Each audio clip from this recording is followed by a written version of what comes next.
3년째 멈춰있던 물레방아 아래에서 물소리가 났습니다. 닭이 울기 전이었습니다. 연화가 대문 빗장을 열려는데 문지방 아래에서 갓난아이 울음이 들렸습니다. 포대기는 비에 젖어 있었고 품에는 손바닥만한 강돌이 묶여 있었습니다. 돌에는 작은 물고기 무늬가 새겨져 있었습니다. 시어머니는 관가에 보내라 했고 남편은 남이 아이 품을 형편이 아니라 했습니다. 그런데 아이는 안채에서는 숨 넘어가게 울다가 죽은 방앗간 앞에만 가면 거짓말처럼 조용해졌습니다. 그리고 그날 밤 아무도 돌릴 수 없던 물레방아 밑에서 물 떨어지는 소리가 났습니다. 오늘 들려드릴 이야기는 대문 앞에 버려진 아이 하나가 어떻게 망해가던 집의 숨을 다시 돌려놓았는지, 복이란 것이 하늘에서 떨어지는 것인지, 다친 것을 다시 연 사람들의 손에서 시작되는 것인지에 대한 이야기입니다. 이야기 시작하겠습니다. 1장 물이 끊긴 집. 송가댁은 원래 마을에서 제일 먼저 불이 켜지던 집이었습니다. 방앗간 물길이 살아있을 때는 새벽마다 물레방아 돌아가는 소리에 섞여 절구찌는 소리, 사람 부르는 소리, 곡식부대 질질 끄는 소리가 대문 밖까지 흘러나왔습니다. 마을 사람들은 그 소리를 듣고 아침이 왔다는 걸 알았습니다. 3년 전 마을에 큰 가뭄이 들었습니다. 여름부터 가을까지 비 한 방울 오지 않았고 들판은 갈라졌습니다. 마을 안 우물도 반 이상 말랐고 물길은 실핏줄부터 하나씩 끊겨갔습니다. 송가댁 방앗간에 물을 대던 북쪽 수로도 어느 날부턴가 조용해졌습니다. 물레방아는 반쯤 돌다 멈추었고 그 자세 그대로 3년을 서 있었습니다. 맏아들 준석은 그때 무너진 수문을 고치러 들어갔다가 돌더미에 다리가 깔렸습니다. 뼈가 부러졌고 석 달을 누워 있어야 했습니다. 다리는 겨우 붙었지만 걸을 때마다 한쪽으로 기울었습니다. 그 뒤로 준석은 방앗간 쪽을 보지 않으려 했습니다. 마당 끝 물레방아가 보이는 쪽으로는 아예 걸어가지 않았습니다. 연화가 그 방향에서 빨래를 널어도 먼 쪽 마루에 앉아 고개를 돌렸습니다. 어머니인 이씨 대부인은 강한 여자였습니다. 남편이 일찍 세상을 뜬 뒤에도 방앗간과 논밭을 다쥐고 집안을 버텨왔습니다. 하지만 물이 끊기자 버틸 수단도 하나씩 사라졌습니다. 논을 팔고 밭을 팔고 곳간을 줄이고 일꾼을 내보냈습니다. 남은 것은 집과 멈춘 방앗간과 마른 수로뿐이었습니다.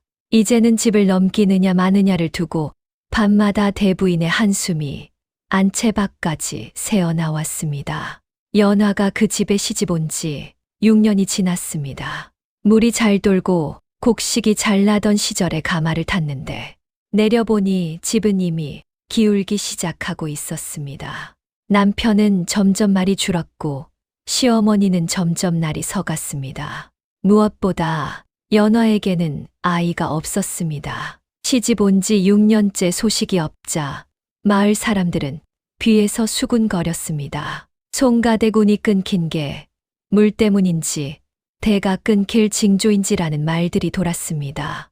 연화는 그 말을 모르는 척했지만 우물가에 가는 발걸음은 해가 갈수록 무거워졌습니다. 그날도 연화는 닭이 울기 전에 일어나 빗장을 열러 갔습니다. 매일 같은 시각, 같은 동작, 같은 정막. 그런데 그날은 문 아래에서 정막이 아닌 소리가 들렸습니다.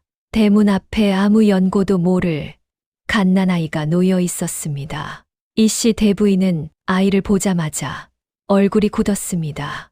버리고 간 건 사정이 있어서가 아니라 책임을 떠넘긴 거다. 우리 집이 지금 남의 아이까지 품을 형편이냐? 연화는 대답하지 않았습니다.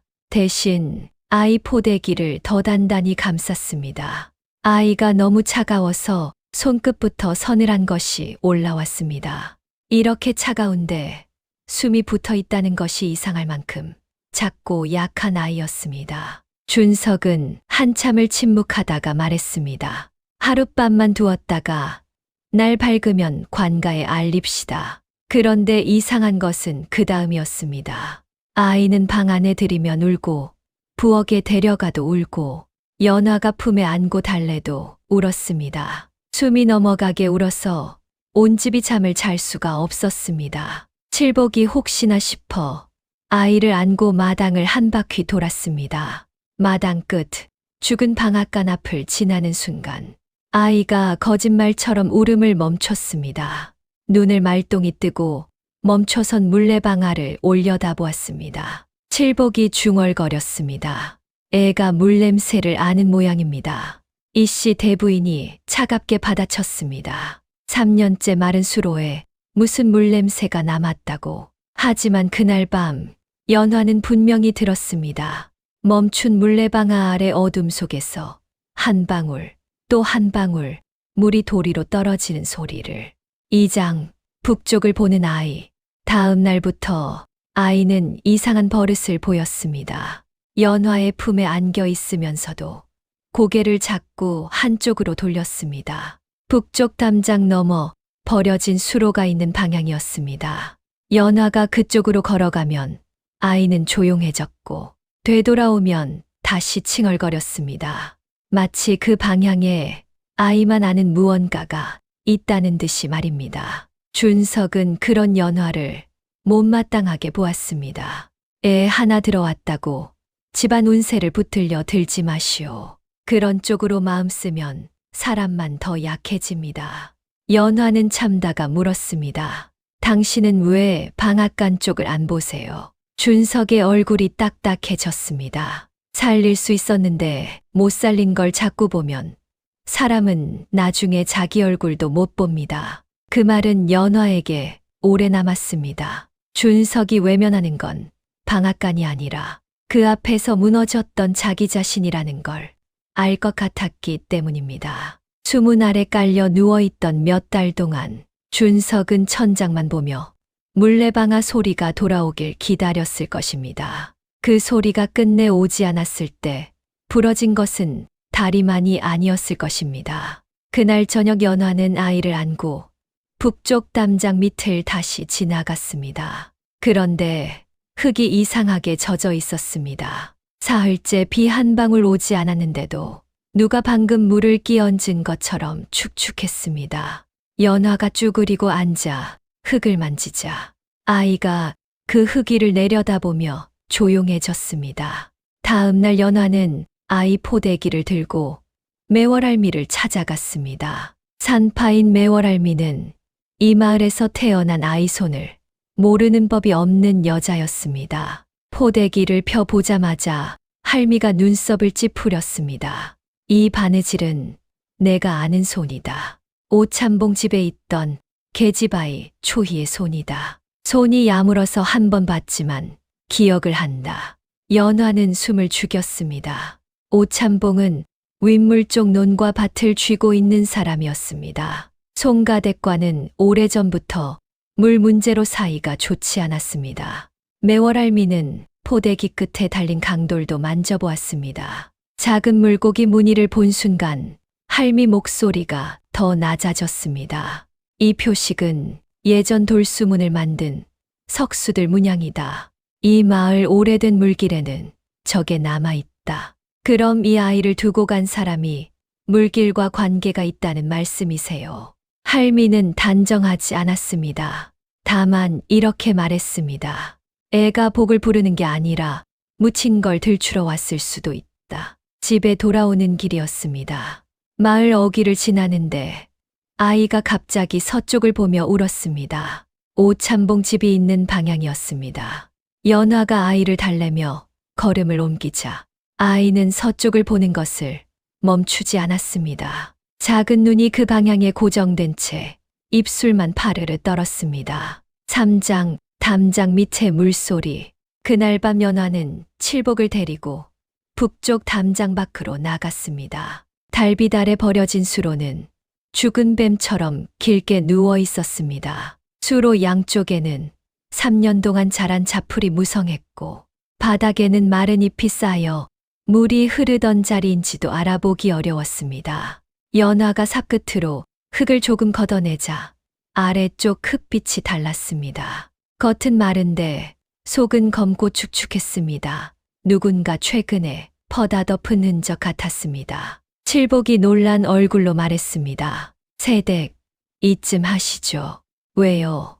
당신은 뭘 알고 있죠? 칠복은 대답하지 않았습니다. 대신 발로 흙을 한 번 밟아 눌렀습니다. 그 순간 안쪽에서 아주 희미하게 졸졸 무르르는 소리가 났습니다.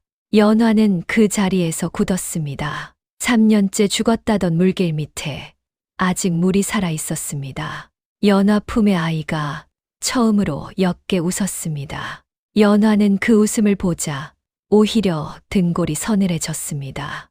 이 아이가 복을 물고 온 게 아니라 누군가가 막아놓은 것을 찾아내고 있다는 생각이 들었기 때문입니다. 연화는 삽을 내려놓지 않았습니다. 칠복, 당신이 말하지 않으면 내가 이 수로를 끝까지 파겠어요. 칠복은 한참 동안 마른 수로를 내려다보다가 마침내 입을 열었습니다. 대감마님께서 돌아가시기 전에 견물기를 완전히 막으라고 하셨습니다. 수문을 나누면 방앗간 품삯이 줄어든다고. 연화는 숨이 막혔습니다. 그래서 당신이 돌을 날랐군요. 나는 시키는 대로 했습니다. 칠복의 목소리가 가라앉았습니다.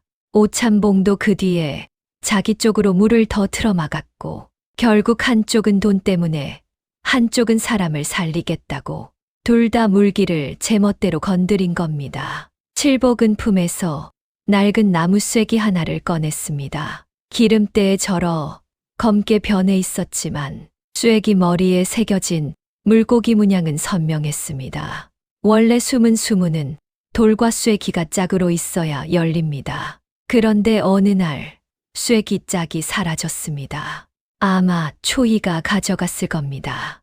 연화는 그제야 포대기에 묶여있던 강도를 떠올렸습니다. 그것은 장신구가 아니라 막힌 물기를 다시 여는 열쇠였던 것입니다. 칠복이 나무 쐐기를 연화의 손에 쥐어 주었습니다. 세댁이 이걸 알았으니 이제 나는 편합니다. 3년 동안 이것 하나가 가슴팍에서 얼마나 무거웠는지 모릅니다. 사장, 초희가 건넌 나루. 연화는 다음 날 나루터의 구사공을 찾아갔습니다. 구사공은 나루에서 사람을 실어 나르며 마을 흘러가는 일들을 대부분 눈으로 봤던 사람입니다. 늙었지만 기억은 선명했고 입이 무거운 대신 한 번 열면 정확했습니다. 처음엔 모른 척하던 그가 강돌의 물고기 문양을 보자 한숨을 쉬었습니다. 3년 전 가뭄 들기 직전에 오참봉네 집 일꾼들이 밤에 돌을 실어 나르는 걸 보았네. 왜 그걸 이제야 말하세요? 구사공이 쓴 웃음을 지었습니다. 윗물을 가진 사람의 미움을 사면 아랫사람은 물보다 먼저 목이 마르거든. 그리고 구사공은 더 놀라운 말을 덧붙였습니다. 사흘 전 밤에도 초희를 봤다. 애를 품에 안고 비를 맞으며 내 나루를 건넜다. 내가 어디 가느냐 물으니 송가댁 대문이 아직도 밤에 닫히느냐고 먼저 묻더라. 연화의 손끝이 싸늘해졌습니다. 초희는 처음부터 송가댁을 향해 오고 있었던 것입니다. 그날 밤 연화가 아이를 재우는데 아이가 갑자기 남쪽을 보며 입술을 파르르 떨었습니다. 나루가 있는 방향이었습니다. 울음도 아니고 웃음도 아닌 표정이었습니다. 마치 누군가를 찾다가 끝내 찾지 못한 얼굴 같았습니다. 연화는 아이 이마를 손등으로 쓸어 주었습니다. 아이의 눈이 천천히 감겼습니다. 그 얼굴을 내려다보며 연화는 생각했습니다. 이 아이를 대문 앞에 놓고 간 여자는 어떤 얼굴이었을까? 비를 맞으며 나루를 건너는 동안 한 번이라도 뒤를 돌아보았을까? 그날은 비가 쏟아지는 밤이었습니다. 초희는 아이를 품에 안고 나루에 섰습니다. 강물이 불어서 발목이 보이지 않았습니다. 구사공이 어디 가느냐 물었지만 초희는 대답 대신 물었습니다. 송가댁 대문이 아직도 밤에 잠깁니까? 잠기지. 빗장 안 거는 걸 본 적이 없다. 초희는 그 말을 듣고도 나루를 건넜습니다. 물이 허리까지 찼고 아이가 울었습니다. 초희는 아이를 더 높이 들어 올렸습니다. 팔이 떨렸지만 놓지 않았습니다. 송가댁 대문 앞에 도착했을 때 초희의 옷은 물을 먹어 사람 하나 무게만큼 무거웠습니다. 초희는 아이를 내려놓았습니다. 포대기를 한 번 더 여미고 강돌이 풀리지 않았는지 확인했습니다. 아이 이마에 입술을 대었습니다. 차가운 빗물 아래에서 아이의 살은 뜨거웠습니다. 초희는 일어서며 대문 문지방을 손으로 쓸었습니다. 비에 닳아 거의 지워졌지만 거기에 물고기 문양이 남아있다는 걸 초희는 알고 있었습니다. 여기가 열리면 내가 갈 데가 생긴다. 초희는 돌아섰습니다. 나루 쪽으로 걸어가는 그녀의 등에 비가 쏟아졌습니다. 한 번도 뒤를 돌아보지 않았습니다. 돌아보면 다시 안을 수 없는 것을 알 것 같다는 얼굴이었습니다. 불어난 강은 그 밤 더 높아졌습니다. 오장, 오참봉이 지키려던 것. 연화와 준석은 오참봉을 찾아갔습니다. 가는 길에 준석은 내내 말이 없었습니다. 다리를 절며 걷는 속도가 느렸지만 연화는 기다렸습니다. 준석이 3년 만에 처음으로 집 바깥의 물 문제에 발을 내딛고 있었기 때문입니다. 오참봉은 두 사람의 이야기를 묵묵히 듣다가 바로 부인하지 않았습니다. 물기를 건드린 건 맞다. 준석이 자리에서 벌떡 일어났습니다. 당신 때문에 우리 방앗간이 죽었소. 오참봉은 눈 하나 깜빡하지 않고 받아쳤습니다. 내 집 방앗간만 집이냐. 그해 우리 쪽 논도 다 말랐다. 나는 내 소작인들을 굶겨 죽일 수 없어서 물을 돌렸다. 연화는 그 말을 듣고 잠시 멈췄습니다. 오참봉은 분명 잘못했지만 그 또한 자기 쪽 사람들을 살리려 했던 것입니다. 오참봉이 술잔을 내려놓으며 더 낮게 말했습니다. 하지만 처음 물기를 잠근 건 나만이 아니다. 내 시아버지도 예전부터 곁물길은 막아두려 했다. 그래야 사람들이 송가댁 방앗간만 쓰니까. 준석의 표정이 굳었습니다. 그건 그도 처음 듣는 말이었습니다. 거짓말이요. 거짓이라 생각하면 칠복이한테 물어봐라. 그 물길이 왜 담장 밑에서 멈췄는지. 이야기는 남의 욕심만으로 설명되지 않았습니다. 송가댁 역시 자기 몫에 죄가 있었던 것입니다. 돌아오는 길에 준석은 더 느리게 걸었습니다. 다리 때문이 아니었습니다. 아버지가 물길을 막았다는 말이 머릿속에서 돌고 있는 것을 뒷모습만 봐도 알 수 있었습니다. 집 대문 앞에 이르렀을 때 연화가 안고 있던 아이가 갑자기 문지방을 향해 손을 뻗었습니다. 작은 손가락이 달아지워진 나무 결의를 더듬었습니다. 연화가 아이 손을 따라가자 나무 표면에 희미하게 남은 것이 보였습니다. 물고기 문양이었습니다. 준석이 멈춰 섰습니다. 이 대문은 아버지가 숨은 목재를 뜯어다 만들었다는 말을 들은 적 있소.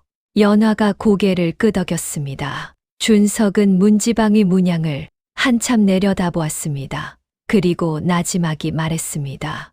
아버지가 물길을 막았고 그 물길 제목으로 대문을 세웠소. 그럼 우리는 매일 막은 무리를 밟고 드나든 거요. 6장 준석의 결심. 그날 밤 준석은 잠을 이루지 못했습니다. 연화가 살피러 나가보니 준석은 마루 끝에 걸터 앉아 마당 너머 방앗간을 바라보고 있었습니다. 3년 만에 처음 보는 광경이었습니다. 연화는 옆에 앉지 않았습니다.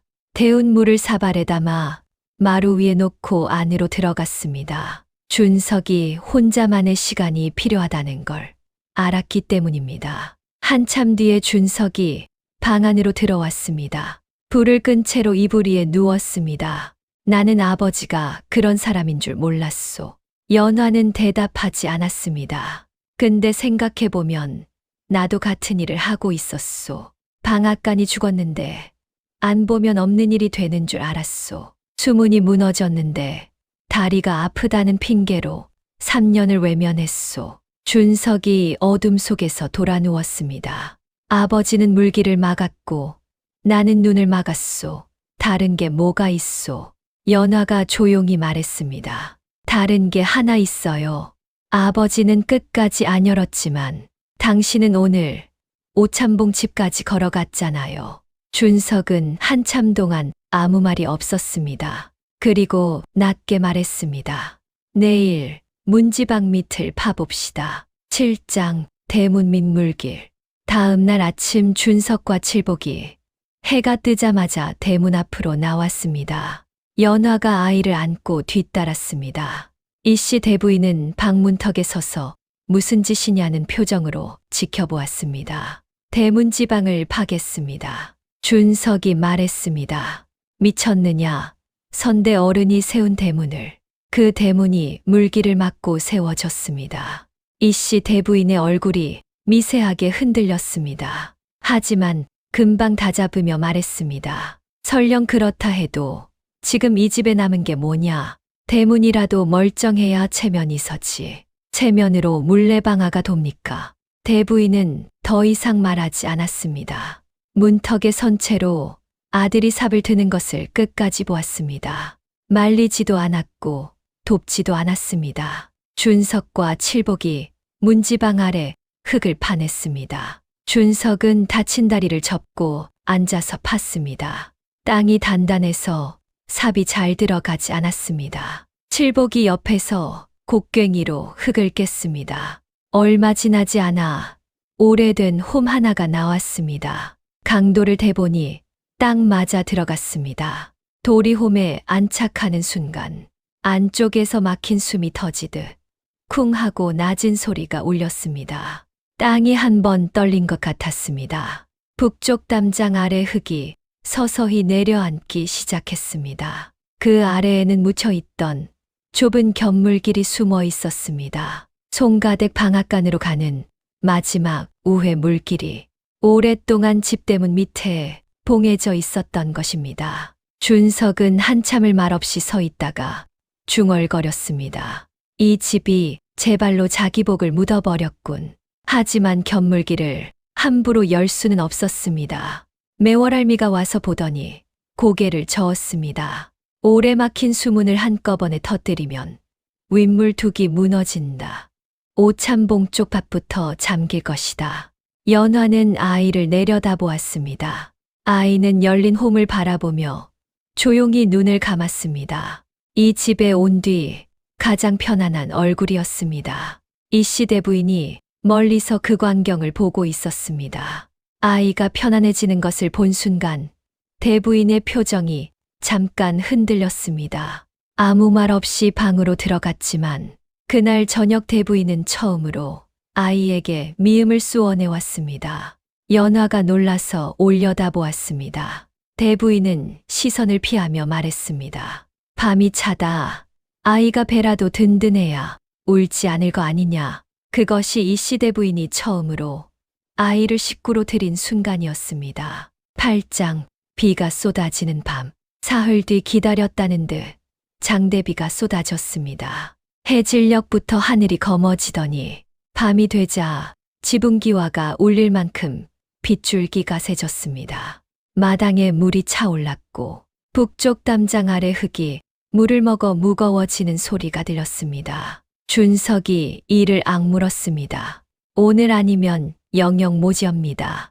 이 비가 견물길 쪽으로 흘러들어가면 자연히 물이 뚫리겠지만 수문을 제대로 안 열면 엉뚱한 대로 터집니다. 오찬봉도 사람들을 데리고 달려왔습니다. 그는 흠뻑 젖은 채 소리쳤습니다. 지금 열면 우리 쪽 논이 다 쓸린다. 당신이 막은 덕에 우리 집은 이미 다 쓸렸다. 두 사내가 빗속에서 부딪히려는 순간 연화가 아이를 안고 두 사람 사이에 섰습니다. 둘 다 자기 쪽만 살리겠다고 해서 여기까지 온 겁니다. 이번에도 그렇게 하면 또 누가 죽습니다. 연화의 목소리는 비소리에 묻힐 만큼 작았지만 두 남자 모두 멈춰섰습니다. 연화는 칠복에게 쐐기를 달라고 했습니다. 그리고 대문 밑 견물기를 조금만 열어 먼저 물살을 분산시키자고 말했습니다. 방앗간 쪽으로 한 번에 다 받지 말고 윗물두기 버틸 만큼만 돌려 남은 물은 빈 논두렁 쪽으로 흘려보내자는 것이었습니다.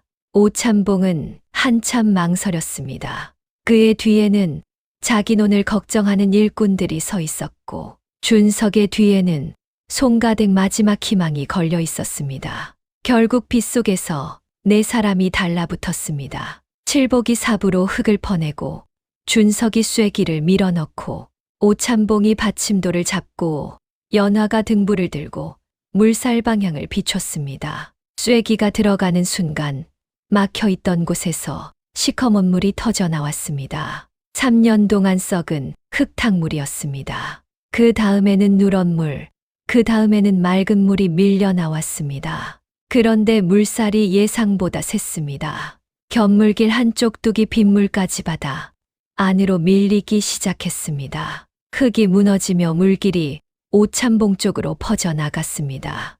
오참봉이 소리쳤습니다. 됐다. 닫아라. 우리 쪽이 무너진다.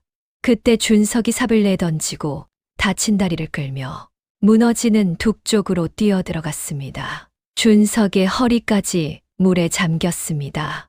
어깨와 등으로 밀려오는 흙벽을 받치며 소리쳤습니다. 지금 닫으면 이 집은 영영 끝이요. 조금만 더 버텨주시오. 준석의 다리가 떨리고 있었습니다. 3년 전 부러졌던 바로 그 다리 위에 물의 무게가 실려 있었습니다. 하지만 준석은 물러서지 않았습니다. 3년 전에는 수문 아래 깔려 아무것도 하지 못했지만 오늘은 제 발로 물속에 서 있었습니다. 오참봉이 일꾼들을 돌아보았습니다. 돌아보는 그 사이에도 준석의 어깨가 흙무게에 밀리고 있었습니다. 오참봉이 저고리를 벗어던졌습니다. 아무 말 없이 물속으로 걸어들어가 준석의 옆에 어깨를 붙였습니다. 두 사내가 나란히 둑을 버텼습니다. 잘못되면 네가 내 논 갈아라. 당신이 물 안 막았으면 갈 논이 남아있었을 거요. 이 상황에 말이 많다. 흙탕물이 두 사람의 가슴팍까지 찼다가 서서히 빠졌습니다. 견물길이 절반만 열린 채로 물이 방향을 잡기 시작했습니다. 거센 물살이 나뉘어 한쪽은 빈 논두렁으로 한쪽은 죽어있던 방앗간 수로로 흘러들어갔습니다. 그리고 마침내 3년째 멈춰서 있던 물레방아가 끽 한 번 울더니 천천히 돌았습니다. 처음에는 느리게 삐걱거리며 돌다가 물살이 안정되자 점점 빨라졌습니다. 물레방아 축이 도는 소리가 빗소리 사이로 퍼져나갔습니다. 마을에서 3년간 사라졌던 소리가 빗속에서 되살아나고 있었습니다. 준석은 물속에서 주저앉았습니다. 다리에 힘이 풀린 것이 아니라 서 있을 수가 없었습니다. 3년간 외면했던 소리가 돌아오자 온몸에 힘이 빠져나갔습니다. 칠복은 빗속에 서서 얼굴을 양손으로 감싸쥐었습니다. 소리 없이 울고 있었습니다. 오참봉은 비 맞은 채 물레방아가 돌아가는 것을 한참 바라보았습니다. 한 번도 본 적 없는 표정이었습니다. 남의 집 방앗간이 도는 것을 보며 한숨이 나온 건지 안도가 나온 건지 본인도 모르는 얼굴이었습니다. 연화의 품에서 아이가 그때 처음으로 또렷하게 웃었습니다. 소리가 날듯 말듯 아주 조용한 웃음이었습니다. 그런데 그 작은 웃음이 물레방아 소리보다 더 크게 느껴졌습니다. 이씨 대부인은 안채 처마 밑에 서서 빗속 방앗간을 바라보고 있었습니다. 물레방아가 도는 것을 보는 순간 대부인의 입술이 떨렸습니다. 아무도 보지 않는다고 생각했는지 처마 기둥을 한 손으로 잡고 고개를 숙였습니다. 구장 초희가 남긴 것. 비가 그친 뒤 며칠이 지났습니다. 마을에는 개인 하늘 아래 축축한 바람이 불었고 불어났던 강물이 서서히 줄었습니다. 구사공이 강하류에서 작은 비녀 하나를 주워왔습니다. 매월할미는 그것이 초희 것이라고 했습니다. 초희는 끝내 돌아오지 못했습니다. 할미가 연화 옆에 앉아 조용히 말했습니다. 예전에 송가댁 큰어른이 잘한 일도 하나 있었다. 가뭄 전에는 길손 들어오면 대문 옆에 늘 물동이를 내놓았지. 초희도 어린 날 그 물을 얻어 마신 적이 있었을 게다. 할미가 비녀를 쓸어내리며 말을 이었습니다. 사람은 마지막에 자기를 버리지 않을 문을 찾는다. 초희는 그 문이 송가댁 대문이라고 믿었던 거다. 연화는 그 비녀를 받아 아이 포대기 안쪽에 꿰매 넣었습니다. 아이가 자라면 언젠가 알게 해주고 싶었습니다. 너를 여기 놓고 간 사람이 누구였는지, 그 사람이 너를 얼마나 애썼는지. 이씨 대부인은 그 이야기를 전해 듣고 오래 침묵했습니다. 처음에 아이를 내보내려 했던 사람이 자기였기 때문입니다. 내가 그날 대문을 더 단단히 잠갔으면 이 아이는 어디로 갔겠느냐. 연화가 대답했습니다. 잠겼어도 아이는 왔을 겁니다. 초희가 비녀까지 빼서 몸을 가볍게 만들고 강을 건넌 사람이니까요. 다만 우리가 열지 않았으면 아이만 문 앞에서 식었겠지요. 대부인은 고개를 끄덕이지 않았습니다. 하지만 그날 이후 대문 빗장을 걸 때 예전보다 한 번씩 망설이게 되었습니다. 며칠 뒤 방앗간에는 다시 사람들이 모여들기 시작했습니다. 오참봉 쪽도 예전처럼 물을 독차지하지 않고 날짜를 나눠 함께 쓰기로 했습니다. 그 결정은 손해 같아 보였지만 마을 전체 곡식이 살아나자 방앗간으로 들어오는 일도 오히려 더 많아졌습니다. 어느 날 저녁 이씨 대부인이 마루에 앉아 아이를 내려다보고 있었습니다. 아이가 대부인의 손가락을 잡았습니다. 아주 작은 손이 마른 손가락을 감쌌을 때 대부인의 눈가가 붉어졌습니다. 대부인이 아이의 이름을 직접 지었습니다. 문 앞에 와서 막힌 걸 열었으니 도담이라 하자. 복은 시끄럽게 들어오는 게 아니라 고였던 걸 담담히 흐르게 만들고 들어오는 거다. 연화는 그 이름이 마음에 들었습니다. 그 뒤로 마을 사람들은 한동안 수군거렸습니다. 대문 앞에 버려진 아이가 복을 물고 왔다고 반은 맞고 반은 틀린 말이었습니다. 그 아이는 금덩이를 품고 온 것도 아니었고 숨겨진 재산을 물고 온 것도 아니었습니다. 다만 사람들이 욕심과 두려움 때문에 막아둔 물기를 다시 보게 만들었습니다. 준석은 더 이상 방앗간을 외면하지 않았습니다. 물레방아 소리가 들리면 하던 일을 멈추고 한참 들었습니다. 3년 동안 듣지 못했던 그 소리가 돌아왔다는 것을 매번 확인이라도 하듯이 오참봉도 물목을 독차지하려 들지 않았습니다. 대신 물이 넘칠 때마다 송가댁 쪽으로 사람을 보내 수문을 같이 살폈습니다. 송가댁 대문 한켠에는 다시 물동이가 놓였습니다. 길손이 오면 누구든 한 바가지 떠마실 수 있게 말입니다. 이씨 대부인이 직접 놓으라 한 것이었습니다. 그리고 비 오는 밤이면 연화는 가끔 대문을 열어둔 채 아이를 안고 서 있곤 했습니다. 혹시 또 누군가 세상에서 마지막으로 두드릴 문을 찾고 있을지 몰라서였습니다. 복이라는 건 하늘에서 떨어지는 것이 아니라 끝내 닫지 않은 문으로 들어오는 것인지도 모릅니다. 오늘 이야기는 여기까지입니다. 이 야담이 마음에 남으셨다면 다음엔 더 깊고 더 기묘한 옛 이야기로 다시 찾아오겠습니다. 구독과 좋아요는 다음 이야기를 깨우는 작은 등불이 됩니다. 이야기 들어주셔서 감사합니다.